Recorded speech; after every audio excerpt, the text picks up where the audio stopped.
Hi guys, and here I am again. Ayan. So, ayan, as you can see, ayan, meron ng mga buhok. Ayan, tumubo niya. Kita na yung mga puti, saka yung mga itim.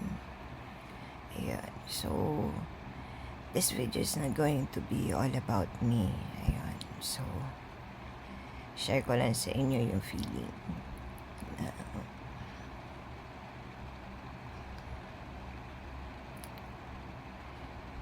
malungkot. Alam ko lahat naman tayo nalulungkot sa mundo, di ba? May kanya-kanya tayong lungkot. Alam nyo yung sabi ko na sa inyo dati, di ba, na every time I'm in pain, maraming tao na nagpupush sa akin to go on with my life. Push ko na kasi meron akong anak. Labanan kasi mahirap maiwanan yung anak mo.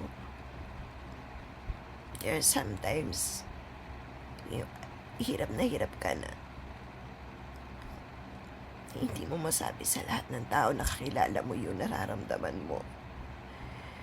Alam mo yung kailangan mo itago yung sarili mo kasi nga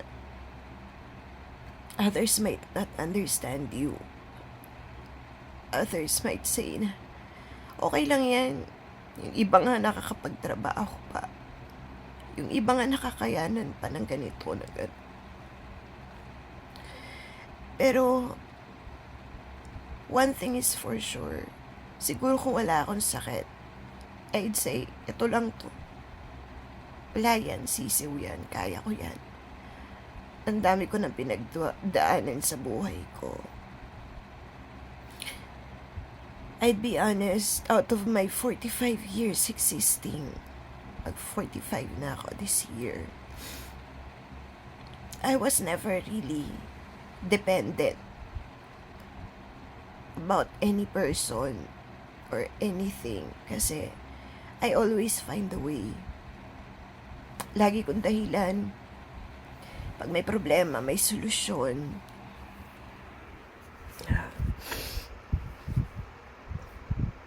Kailangan na hanapin ang solusyon. Hindi ako naging dependent sa tao kasi hindi ako naniniwala dun sa hindi ka mabubuhay ng wala kang boyfriend, wala kang asawa, wala kang ka-live-in partner. Hindi. I would say, mas paniniwalaan ko pa yung salita na katuwang. Paniniwalaan ko pa yung salita na meron akong makukuha na ng lakas ng loob kapag meron akong kasama. Yan. Friend would be enough with me sa totoo lang. Kasi, yun nga, as I can remember, si grandma naman, supportive naman sa akin sa mga pangaral. Ayun, she was there to give me those good advices, how to survive in times of trouble. Pero yun nga, di ba? When you say grandma, sinasabi ko rin sa anak ko yun. Sitwasyon ko na hindi ako nakakasigurado sa buhay ko. Pero mama is willing, very much willing to keep on fighting para maabutan ko pa kung ano yung dapat kong abutan. I want to see him get married, pick the right girl for him, have kids. Gusto ko pa makita na magiging maayos pa yung buhay niya. Gusto ko pa maitama kung ano yung mga dapat na itama sa kanya. Sa totoo lang, sometimes nakakapagod. Pero, ang pinakamalungkot sa lahat na sinasabi ko malungkot, may isang tao lang yun. Isang tao lang na mas bata pa sa akin.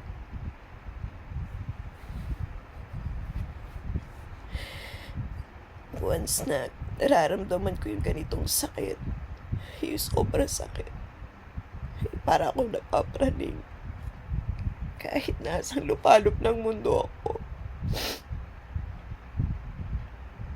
it doesn't matter. Nakakatuwa kasi meron na messenger, diba? May line. Siya yung pinsan mo na hindi ka makakarinig ng anything na pangit about life eh. Kung sa salita nga punpat sumitay. Kasi, alam mo yun, okay lang yan. Kaba, nakayanan mo nga eh. Pero pagdating sa nararamdaman sa sakit, physically, kung ano meron ka, ano nakikita mo sa katawan mo, right away, andyan siya.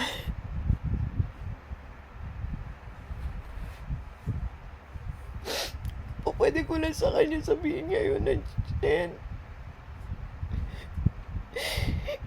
hindi ako mapakali sa nararamdaman ko.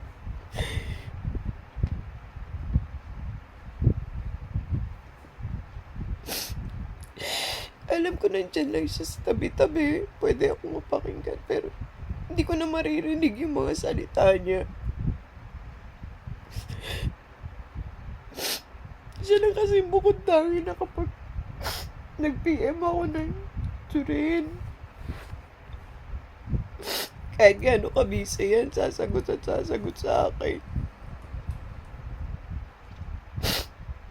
Minsan, tatawagan ko. Magre-reply. Di ko sasagutin yan. May trabaho pa ako. Gagamitin kong data ko sa trabaho. Mamaya sa bahay, uuwi ako. Tawagan kita.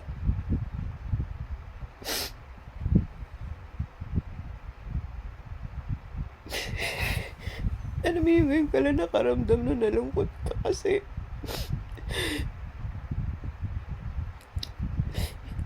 yung super active din yung RN. Bigla na lang kayo iniwan.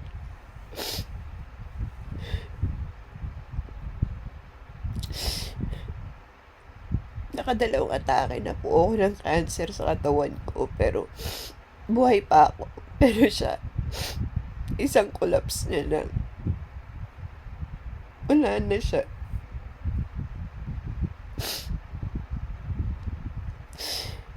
Yung pinakamasakit pa noon during the times na naghihingalo siya. Ang dami ko nababasa about family na about sumpa, about karma. Nasaktan ako kasi bakit ganun? Hindi ba po pwedeng ipagdasal mo na lang na sana maging maayos yung tao? Kailangan magsalita ka ng anything na masama kasi nasaktan ka ng tao. I think tama lang na sabihin po na respect is being earned. Hindi yun basta-basta ibinibigay. Ginagawad po yun sa taong dapat paggawaran. Yes, you might say na ikaw ang nagbigay ng kaligayahan sa mga pamangkin, sa mga kapatid, sa nanay mo. Pero paano mo tatanggapin kung ikaw rin mismo yung sumira noon? Ikaw yung nagtanggal noon. The excitement, the love, that everything that people has on you has disappeared just because of you. Hindi mo kailangang ipangalandakan ng mga naitulong mo. Hindi mo kailangang ipangalandakan kung ano yung naipamigay mo. Kasi tulong yun eh. Binigay mo yun eh. Yun nga lagi, di ba? Sinasabi nga, mas maigi pang magbigay ka ng palihim kaysa ipamumukha mo dun sa tao habang buhay na ibinigay mo sa kanya ito, ibinigay mo sa kanya yun, ikaw nagbigay sa kanya noon, ikaw nagbigay sa kanya ng ganito.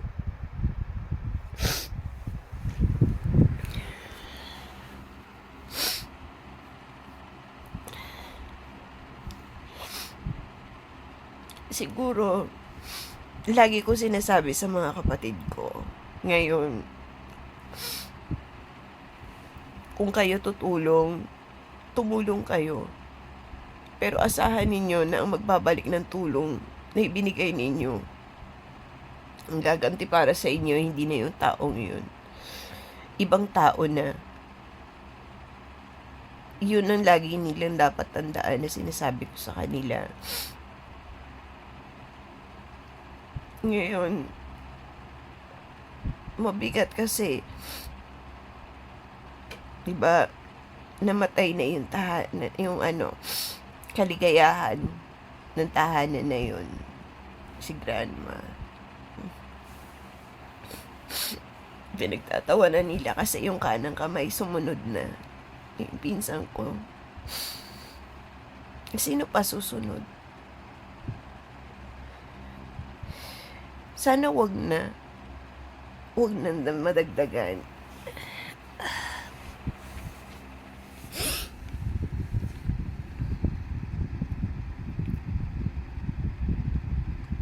Sana wag na po madagdagan.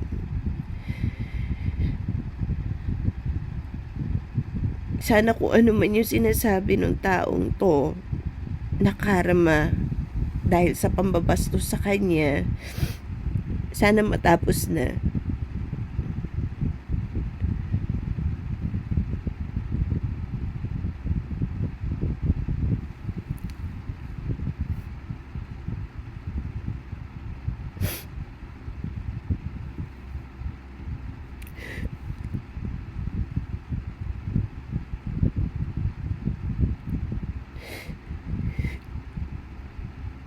Hindi ako makapagpaalam sa'yo. Kasi lagi ko hinahanap yung mga payo niya sa akin.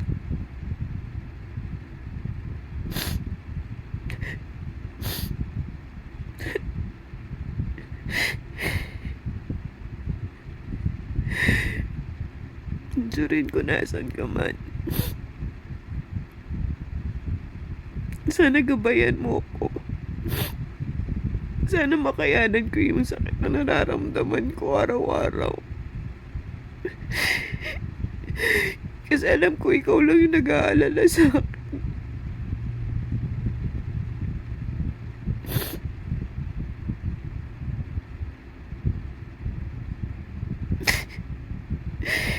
Para ako mababaliw araw-araw. Hindi ko alam kung anong gagawin ko. Hindi ko alam kung sinong kakausapin ko kasi yung utak ko, hindi naman kagaya ng functioning ng ibang utak ko na gusto ko lumabas, hindi ako makalabas kasi wala akong lakas.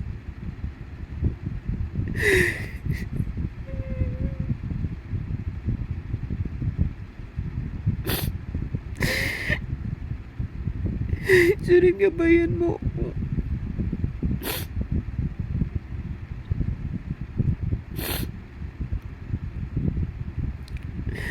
Sana sa pag-alis mo, dalhin mo na rin tong sakit ko. Hindi ko gusto nararamdaman ko, Surin. Hindi ako ganito kahina.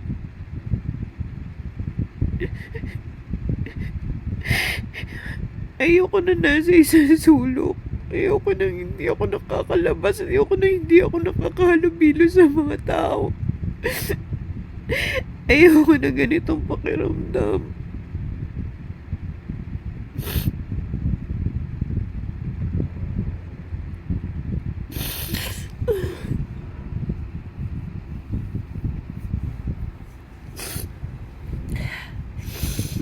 Kaya po dun sa mga tao na mahilig magbitaw ng salita,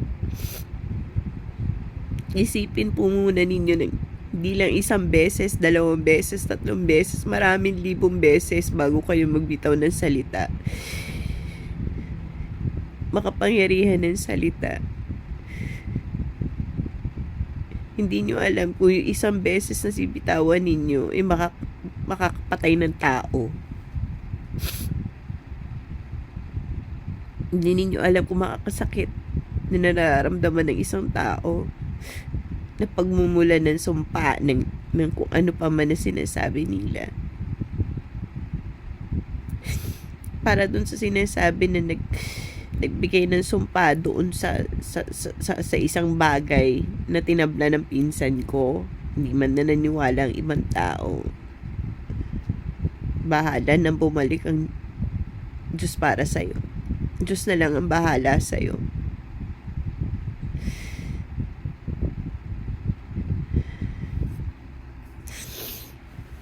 Hanggang dito na lang ako mga friends ko Wala akong paglabasan ng sama ng loob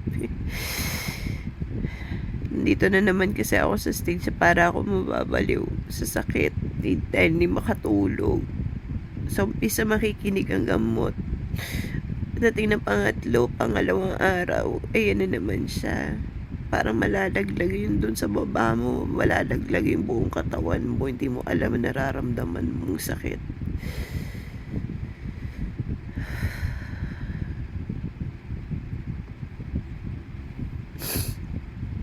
Para sa may mga pinagdadaan ng kagaya ko, lagi kong sinasabi, daan lang tayo huwag tayong tatambay. Kaya natin to, laban lang. Siguro tayo na lang magtulungan. Gusto nyo ng kausap, pwede nyo naman po akong i-PM. Joey Sasaki, ayan, minobroadcast ko na lang. Baka sakali magkaroon ako ng mga kaibigan pa na po pwede kong makausap. Baka mayroon pang mga tao na nangangailangan ng katulad kong kausap. Hanggang dito na lang Ingat kayo palagi.